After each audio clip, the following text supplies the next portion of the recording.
Hello friends, তো আজকে হচ্ছে ফেব্রুয়ারির ২৭ তারিখ। এই ২৭ তারিখে দেখুন আমার বোগনভিলিয়া গাছগুলোতে কত সুন্দর করে ফুল ফুটে গেছে।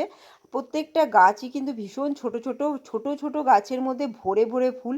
আর এখানে দেখুন যে লাইনটা আমি রেখেছি প্রত্যেকটাই প্রায় একই কালার, কারণ হচ্ছে এগুলো আমি সমস্তই কাটিং থেকে রেডি করেছি, একটা থেকে আরেকটা, আরেকটা থেকে আরেকটা।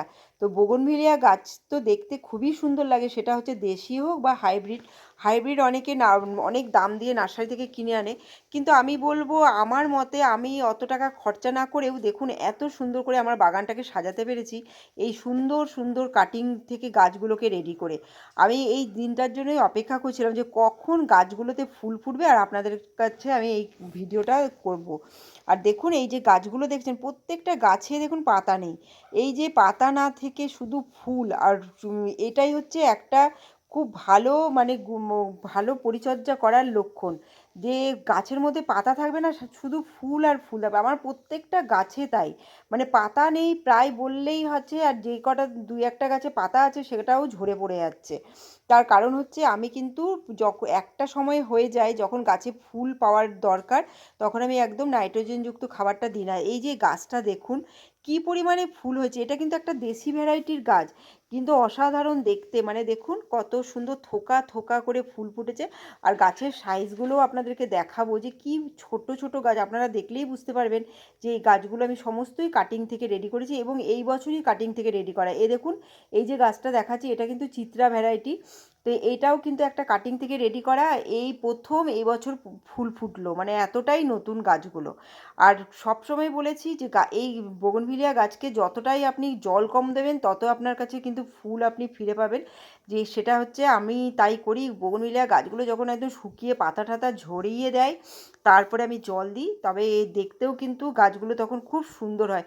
যখন পাতাগুলো সব ঝরে যাবে তারপরে পাশ থেকে কিন্তু সমস্ত ফুলগুলো বেরিয়ে আসে। ভীষণ কম পরিচর্যায় একদম এই ফুলগুলোকে করা যায়।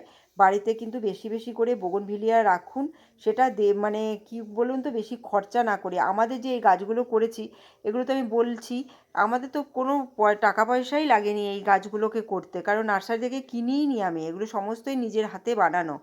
আর যে এই দেখুন এই যে সাদা বোগনভিলিয়া, এটার তো কোনো তুলনা নেই। প্রত্যেক বছর আপনাদেরকে দেখাই কি বড় একটা সুন্দর একটা গাছ, এত সুন্দর গাছের শেপ নিয়েছে, আর সেমনি গাছের মধ্যে ফুল দেখুন। আরও কদিন মানে দিন 10 পরে আপনাদেরকে দেখাতে পারবো পুরো সমস্ত ফুলগুলো ফুটে যাবে। এখনও দেখতে পাচ্ছেন তো সবুজ সবুজ যে দেখা যাচ্ছে, এগুলো কিন্তু পাতা নয়, এগুলো সমস্ত ফুলের ছোট ছোট ফুল, মানে সবে সবে আসছে, এগুলো ভরে গেলে তারপরে সুন্দর লাগবে। আর এই যে গাছের ফুলগুলো দেখুন যখন ফোটে তখন কিন্তু মানে যখন শুরুতে আসে তখন কিন্তু এরকম ফাঁকা ফাঁকা থাকে, যেই গাছের ফুলগুলো সব ফুটে যাবে তখন কিন্তু একদম ভরাট হয়ে যায়। এই যে আমার এই গাছটা, এই গাছটাতে কি হচ্ছে এখন দেখুন ফুলগুলো খালি আস্তে আস্তে করে খুলতে শুরু করেছে সবেমাত্র, তাই জন্য একটু ফাঁকা লাগছে। এবার আমি আপনাদেরকে বলছি খাবার তো মানে আমি আগে যা দেওয়ার দিয়ে দিয়েছি, আজকে আমি আবার আপনাদেরকে দেখিয়ে দিচ্ছি যে এই যে এই পরিস্থিতিতে আপনারা মানে এই সময়ে কি খাবারটা দিতে পারেন। কারণ হচ্ছে একবার ফুল হচ্ছে তো, ফুল হতে হতে কিন্তু ফুলটা তো ঝরে যাবে, ঝরে গিয়ে আবার সাথে সাথে ফুল হবে। তার জন্য কি দিচ্ছে দেখুন হচ্ছে 10 26 26 এই দানাটা দেব। আর এছাড়া আপনারা যদি এই দানাগুলো না পান, এর বদলে আমি আপনাদের বলে দিচ্ছি সিঙ্গেল সুপার ফসফেট বা পটাশ, এটা ব্যবহার করুন, দেখবেন আপনারা কতটা উপকার পাবেন। আর আমি যেই খাবারগুলো দিয়েছিলাম সেটা আপনারা আমার চ্যানেলে পেয়ে যাবেন, আমি কি কি পরপর খাবার দিচ্ছি। আমি কিন্তু শর্ট ভিডিওতেও দেখিয়েছি, বড় ভিডিওতেও দেখিয়েছি যে এই বোগনভিলিয়া গাছে যখন ফুল আসছিল বা আসবে আসবে করছিল তখন কিন্তু আমি এই কি অনেক খাবার দিয়েছি। দেওয়ার পরে যখন ফুলটা চলে এসেছে তখন আর বেশি খাবার দিইনি। আবার কি হবে, এবার ফুলগুলো তো অনেক দিন ধরে ফুটেছে, এবার ফুলগুলো ঝরে যাওয়ার আগে আমি আবার খাবার দিচ্ছি। আর যখন ফুলগুলো ফুটে যাবে মাটিটা কিন্তু এরকম ভেজা রাখতে হবে, মাটি যেন শুকোয় না, শুকালে কী হবে ফুলগুলো সমস্ত ঝরে যাবে। এই কটা গুরুত্বপূর্ণ জিনিস আপনারা মেনে চলুন, দেখবেন আপনাদের বাগানেও একসাথে সমস্ত বোগনভিলিয়া ফুল ফুটবে।